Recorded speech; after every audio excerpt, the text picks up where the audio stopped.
ఐదేళ్లు అధికార పార్టీ పెట్టిన కష్టాలు భరించాం. సొంత పార్టీలో చేదు అనుభవాల్ని సహించాం. పంతాలో పట్టింపులు పక్కన పెట్టి పార్టీని గెలిపిస్తే ఏం చేశారు? ఇంకా ఈ ఊరడింపు మాటలు ఇంకెన్నాళ్ళు? మీ అవసరం తీరాక మా అవసరం లేదంటారా? ఇది ఆ జిల్లాలో కొందరు నేతల ఆవేదన. త్యాగాలు చేస్తే వారికి అధిష్టానం ఏం చేసింది? ఆ నేతల భవిష్యత్ ఏంటి?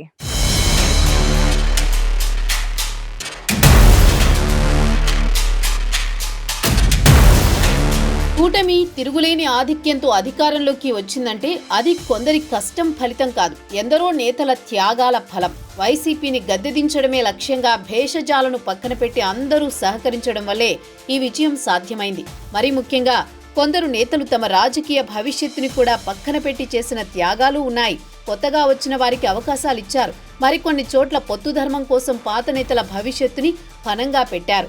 అయితే త్యాగాలు చేసిన వారిని అధికారంలోకి వచ్చి 5 నెలలైనా పట్టించుకునే పరిస్థితి కనిపించడం లేదు.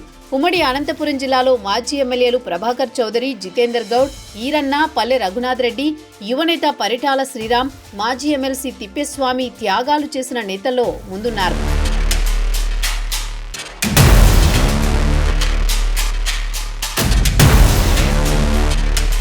అనంత నేతల్లో ముఖ్యంగా చెప్పాల్సింది పరిటాల శ్రీరామ్ గురించి. శ్రీరామ్ వాస్తవంగా 2019 ఎన్నికల్లో రాప్తాడు నుంచి పోటీ చేశారు. అప్పుడు జగన్ వేవ్తో పాటు ప్రకాష్ రెడ్డిపై ఉన్న సానుభూతితో ఓటమి తప్పలేదు. ఆయన రాప్తాడుకే కమిట్ కాగా ఈలోగా ధర్మవరం రాజకీయం మారిపోయింది. అప్పటిదాకా పదవి అనుభవించిన మాజీ ఎమ్మెల్యే సూర్యనారాయణ బీజేపీలోకి జంప్ అయ్యారు. దీంతో ధర్మవరంలో టీడీపీకి నాయకుడే లేకుండా పోయారు. కేతిరెడ్డి లాంటి బలమైన నాయకుడిని ఎదురు నిలబడేవారు లేని సమయంలో అధినేత ఆదేశాలతో ధర్మవరం బాధ్యతలు చేపట్టారు పరిటాల శ్రీరామ్. 4.5 ఏళ్లు కష్టపడి పార్టీని విజయం ముంగిట నిలబెట్టారు. తీరా టికెట్ ఇచ్చే సమయానికి పొత్తుల్లో ధర్మవరం టికెట్ ని బీజేపీకి ఇచ్చారు. రాప్తాడు టికెట్ పరిటాల సునీతకు ఇచ్చినా యువకుడైన పరిటాల శ్రీరామ్ పరిస్థితి ఏంటన్నది అధిష్టానం ఆలోచించలేదు. 5 ఏళ్ల కష్టాన్ని పార్టీ మర్చిపోయినా, ఆర్థికంగా నష్టపోయినా శ్రీరామ్ మౌనంగా ఉండిపోయారు. బీజేపీకి సహకరించి సత్యకుమార్ని గెలిపించారు.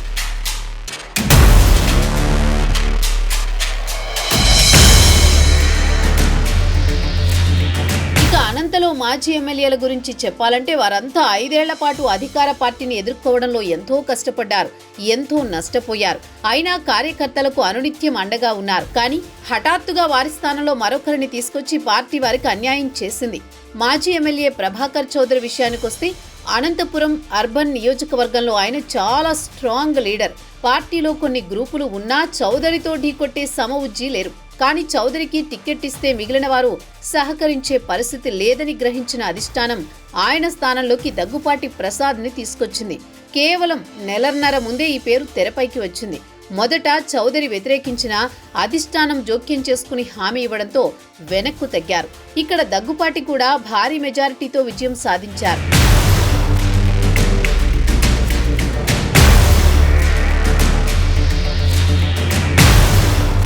గుంతకల్లు మాజీ ఎమ్మెల్యే జితేందర్ గౌడ్ విషయానికొస్తే నియోజకవర్గంలో 5 ఏళ్ల పాటు వైసీపీతో పోరాడారు. ఒకరిద్దరూ టికెట్ రేసులో ఉన్నా వారు గౌడ్కి పోటీ కాదు. కానీ అనుకోకుండా ఆలూరు వైసీపీ మాజీ ఎమ్మెల్యే గుమ్మనూరు జయరాం నుంచి తీసుకొచ్చి గుంతకల్లు టికెట్ ఇచ్చారు. దీనిపై క్యాడర్ అగ్గి మీద గుగ్గిలమైన అధిష్టానం వెనక్కి తగ్గలేదు. పైగా గౌడ్ భవిష్యత్తుపై హామీ ఇచ్చి ఆయన్ని సైలెంట్ చేసింది పార్టీ హైకమాండ్. ఇక్కడ గుమ్మనూరు కూడా మంచి విజయం సాధించారు. మాజీ ఎమ్మెల్యే ఈరన్న సంగతైతే మరీ దారుణం. ఎస్సీ రిజర్వ్ మడకసిరలో ఈరన్న 5 ఏళ్ల పాటు కష్టపడ్డారు. అందుకే ఆయన కుమారుడు డాక్టర్ సునీల్ కుమార్ కి మడకసిర టికెట్ ప్రకటించారు. కానీ చివర్లో ఎంఎస్ రాజుకు బీఫామ్ ఇచ్చారు. స్థానికేతరుడైన రాజుకు టికెట్ ఇవ్వడంపై పార్టీ నేతలు ఆగ్రహించారు. అయితే చంద్రబాబు, లోకేష్ జోక్యంతో ఈరన్న వెనక్కు తగ్గారు. చివర్లో వచ్చిన ఎంఎస్ రాజు విజయం సాధించారు.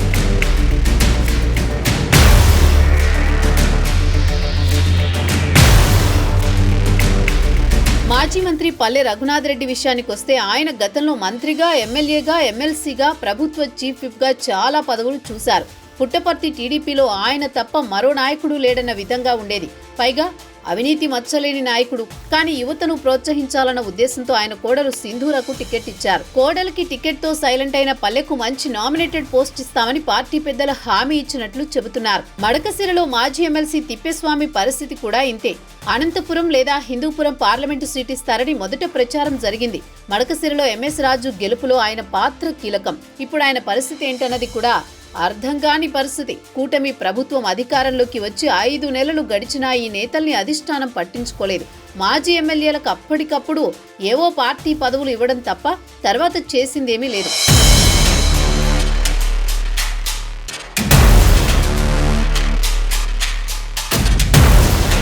ఒకరిద్దరికి ఎమ్మెల్సీలు ఇస్తామని టీడీపీ అధిష్టానం హామీ ఇచ్చింది. అయితే ఇప్పటిదాకా దానిపై స్పందన లేదు.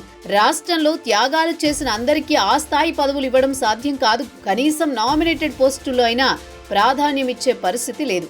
ఇందులో రాష్ట్ర స్థాయి కార్పొరేషన్లు, మరీ ముఖ్యంగా టీటీడీ బోర్డులో స్థానం కల్పించకపోవడం మాత్రం అన్యాయమేనన్న టాక్ నడుస్తోంది. ప్రస్తుతం నామినేటెడ్ జాబితాలు చూస్తుంటే వారికంటే అన్ని అర్హతలు ఉన్న త్యాగాలు చేసిన నాయకులను పక్కన పెట్టారనే వాదన వినిపిస్తోంది. వీరికి ఇప్పటికైనా న్యాయం జరుగుతుందో లేదో చూడాలి మరి.